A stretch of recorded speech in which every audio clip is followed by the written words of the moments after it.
రమేష్ చిన్నప్పటి నుంచే చిన్న చిన్న విషయాల మీద గొడవలు పడుతూ ఉండేవాడు. అతని తల్లిదండ్రులు వీడికి పెళ్లి చేస్తే ఎవరి మీదకు గొడవలకు వెళ్లకుండా భార్య ప్రేమతో అతన్ని మారుస్తుందని రమేష్కి ఒక అమ్మాయిని చూసి వివాహం జరిపించారు. ఇక్కడే ఒక ఆశ్చర్యకరమైన విషయం జరిగింది. అదేంటంటే అతని భార్య కూడా చిన్న చిన్న విషయాలకు గొడవలు పెట్టుకునే మనస్తత్వం కలిగి ఉంది.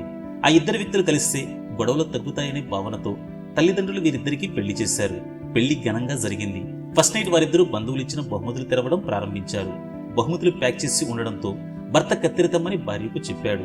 భార్య వెంటనే ఎదురు మాట్లాడుతూ, కొంచెం ఆగు, మా బంధువులు కూడా బహుమతులు ఇచ్చారు, ముందు వాటిని చూడనివ్వు, ఆ తర్వాత మీ గిఫ్ట్లను ఓపెన్ చేద్దాం అని చెప్పింది. ఇక్కడ నుంచే గొడవ మొదలైంది. ముందు ఎవరు బహుమతులు ఓపెన్ చేయాలా అనే విషయం ఒక పెద్ద సమస్యగా మారింది. ఎవరికి వారు ఏమాత్రం తగ్గడం లేదు. ఈ గొడవ ఆ రాత్రంతా కొనసాగింది. వారి ఫస్ట్ నైట్ కాస్త నాశనం అయింది.